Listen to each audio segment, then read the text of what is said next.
Hey guys, it's me, Miss Lediber, and it's after the holidays. I know we're all a little down, we're all a little sad. It's time to come back to school. But we're here to start a great topic. So, if you would please, I'll put myself right here in between Jesus and martyrs. If you would please, go ahead and open up your notebook in Canvas. Um, Make sure that you go down to the notes on the medieval church. We should be on unit like 7, I think. So we're getting closer, and we want to get through some information about the church before we end the second 9 weeks. So we're going to spend some time specifically focusing on the church.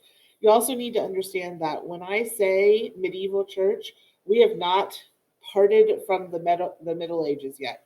We're still between 1000 and 1500 CE. We're still talking about feudalism. All of that stuff is still happening, but at the same time, there's this thing going on with the clergy, and we need to focus on that a little bit. So, hopefully, you have your notebooks open and you're ready to go. One of the things that you have to understand is in the Middle Ages, the church made a lot of money. A lot of money. Remember, everyone was forced to pay their tithe. Tithe was a church tax. It cost them 10% of their income, from the poorest of the poor to the richest of the rich. Everyone needed to pay their tithe. And so the church was making a ton of money and they were growing exponentially.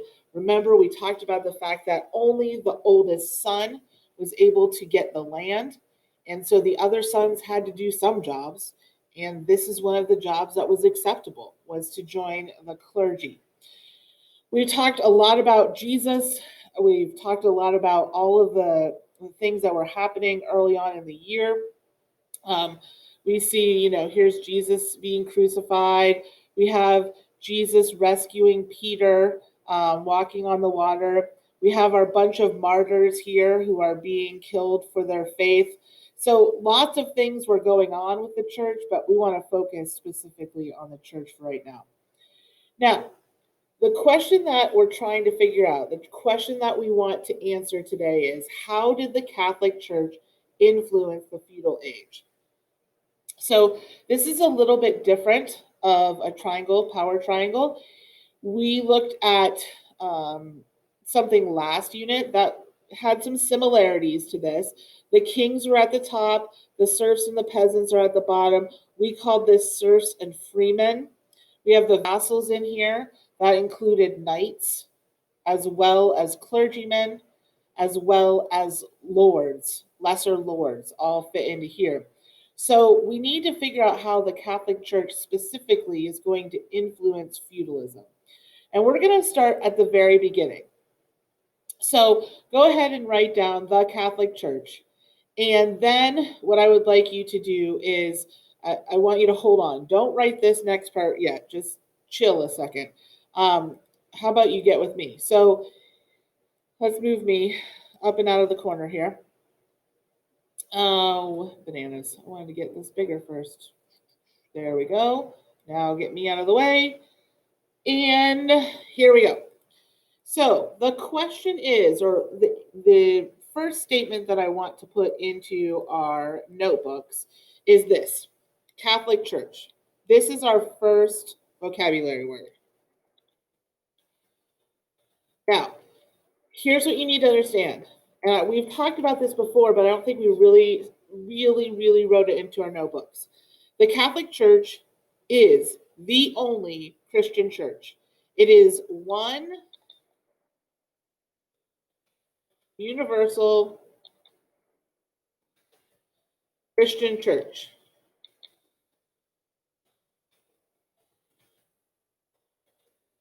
So there's only one Christian church happening at this time. Only one. There aren't many, just one. So all of the Christian churches that you know or that you are familiar with, Methodist, Baptist, Presbyterian, Lutheran, Evangelical, Church of the Nazarene, Church of Christ, all of those, none of those exist yet. So there's only one church. The only one Catholic church is a Christian church. So there's nothing more that I hate.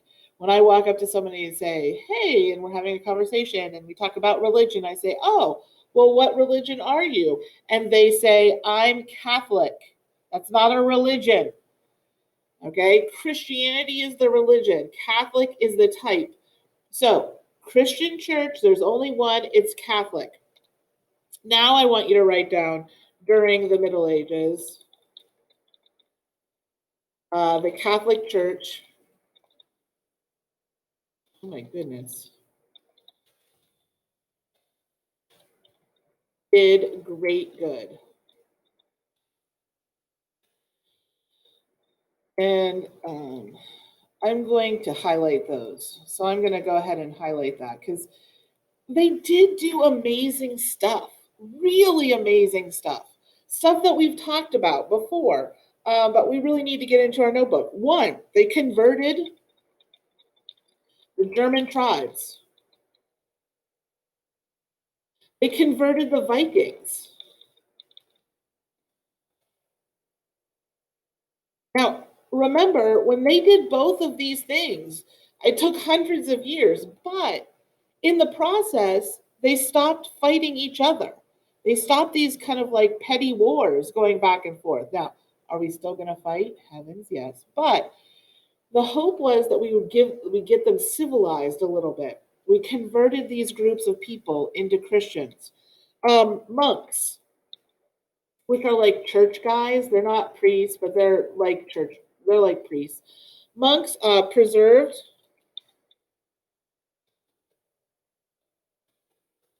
writings of Greece and Rome. Up until this point, no one was taking serious care of the information that we had already learned. The Dark Ages, the ages before now, the reason why they're dark is because we weren't learning anything.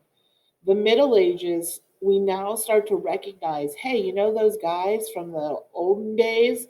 They weren't too stupid. I wonder what they had to say. So the monks, these priests, would spend hours handwriting all of the copies of all of these different texts that people could use. They pushed for peace and order. Okay? They wanted people to get along. In fact, they told people, peasants especially, that you needed to follow the teachings of the church. And one of those teachings was you have to listen to your Lord. You have to listen to the noble. Whatever he tells you to do, you need to do it. That brought peace. People knew that they had to do those things. Now, we'll get into whether or not that was truth or later. They enforced morality through the code of chivalry, which we've talked about. They had this like list of things that people needed to live by. 10 Commandments, code of chivalry. We talked about this. They kind of go hand in hand. And so we have this group of people who's like trying to get people to do things. They were the only source of learning and health. If you got sick, the only people who were worried about kind of taking care of that, figuring out how to make you healthy again, was the Catholic Church. The only persons that were teaching people how to read and write, the Catholic Church. They did some amazing good. They got people back on track. They really kind of pulled people back out of this kind of dark ages mindset. And they really kind of started people moving forward. The problem is that with all of that good that they also didn't do some things right. Okay? So we have all these good things. Now we need to look at the things that they probably didn't do. But the church went astray. You know what that means? Means that they went away. They wandered off the path. In protecting people's souls. Okay, so I'm going to go went astray. I'm going to go ahead and highlight that just like I did with good so that we know what we're talking about. Okay, they did some really good stuff. They did some not really good stuff too. So if we go back here, here's the deal. And this is what you really need to kind of understand a little bit. According to the Catholic Church, you had like two personalities. You had this personality of you that people saw, okay? And then you also have this other kind of like internal personality, this struggle that was happening inside you between good and evil. Have you ever seen a cartoon where there is a man or a woman and they're trying to figure out between right and wrong, and a little angel will pop up on their shoulder or a little devil will pop up on their shoulder and try and tell them to go in different directions? The Catholic Church believed that this was honest to goodness true. And they're trying to get you into heaven. Remember, the goal of the church is to get you into heaven. Let's kind of write that down here. Where can we put that? Oh, up here. Let's go back up here. Goal of the church was to get you into heaven. Now, the problem is you can't get in with sin.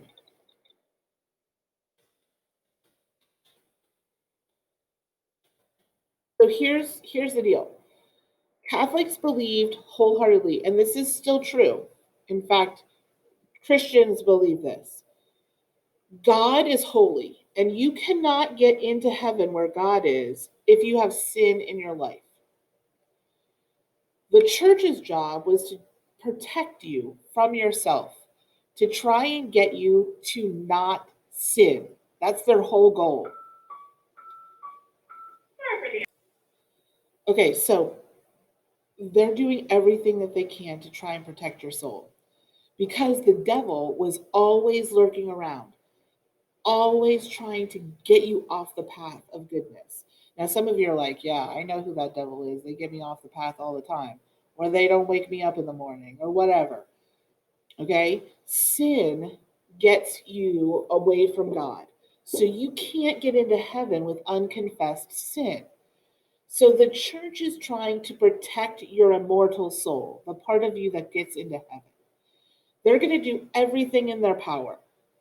The problem is that there were times that they went a little overboard. Well, kind of a lot overboard. So let's put that down here. Okay. The church believed that Satan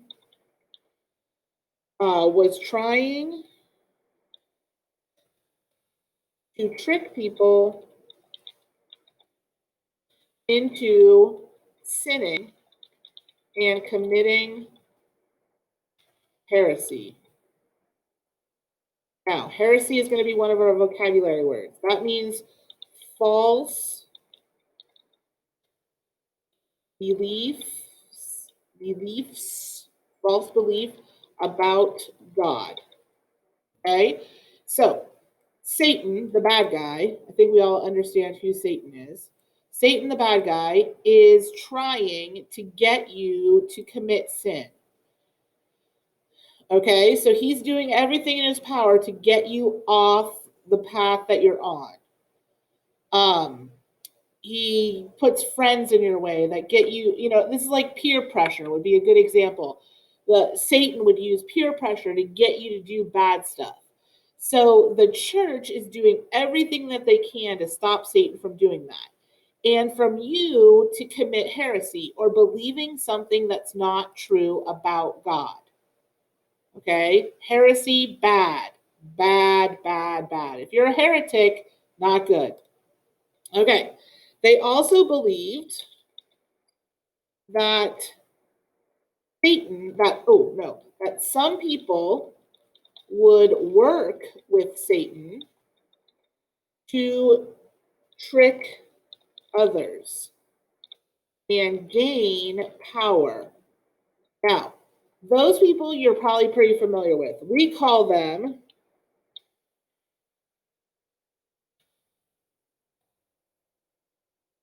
witches and warlocks. A witch, we all understand what a witch is.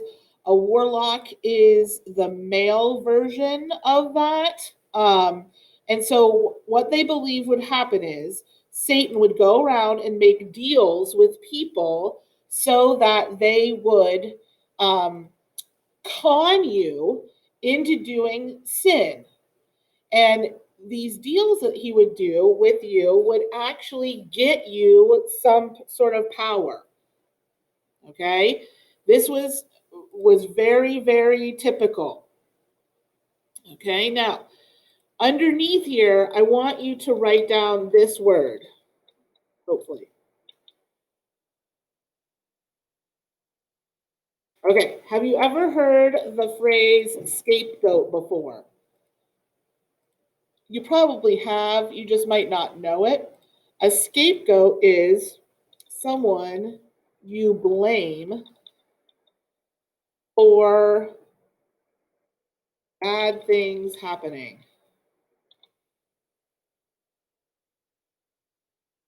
You ever break something in your house and blame your brother or blame your sister? It's called a scapegoat. Actually, in the Middle Ages, they actually had a goat that they would like lead astray, trying to get rid of their sin. These people, these witches and warlocks, were often used as scapegoats when things went bad. So, for example, remember, I'm living day to day. I'm trying to have enough food for this day to the next.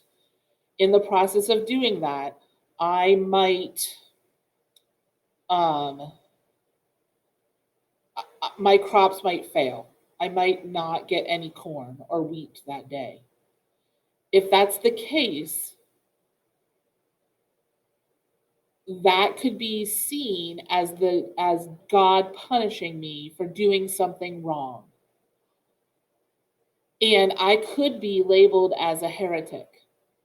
But let's say all of the crops failed in all of the peasants. All of the peasants had crops that didn't grow, except one. And that one person had beautiful crops, great corn, potatoes, cabbages, whatever.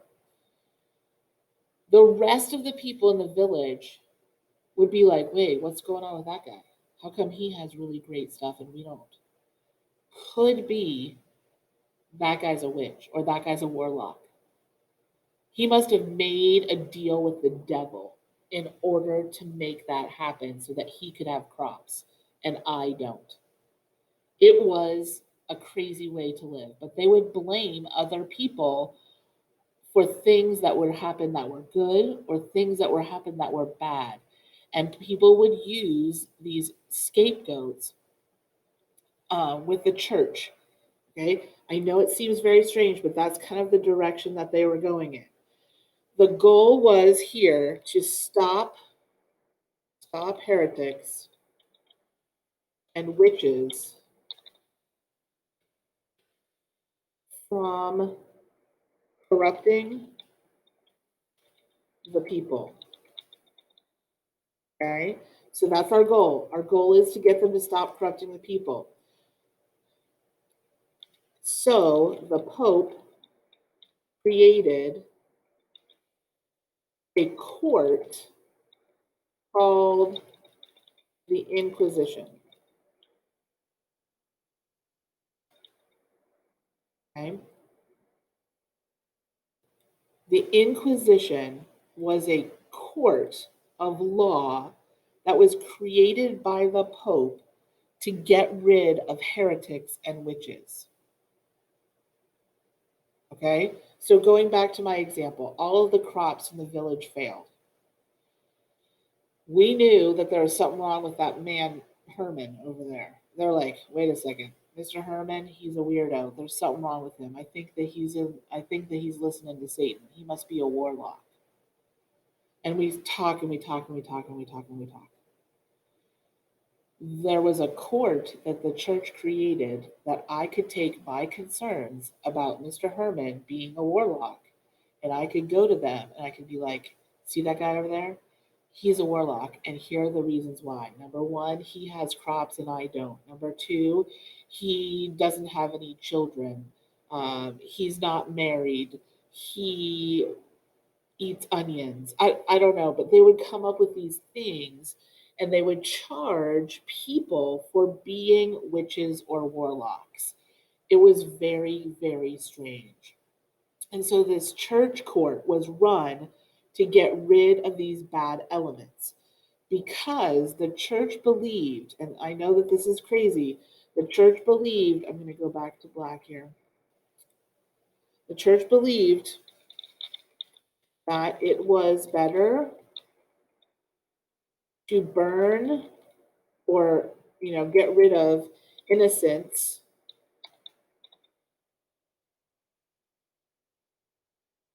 than to allow one heretic to go free. Like, here's the concept: sin is very contagious. If I hang around people who are doing the wrong thing, generally I'm going to find myself doing the wrong thing too. Bad behavior is contagious.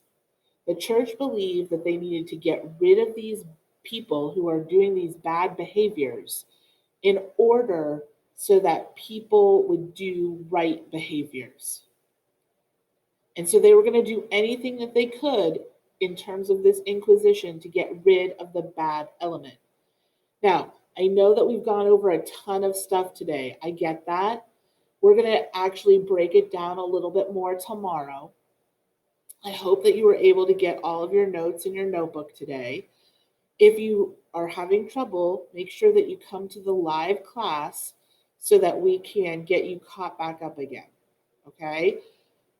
I'm glad to have you back. I missed you over vacation. I hope that you had a good vacation, and I will talk to you soon. Bye bye.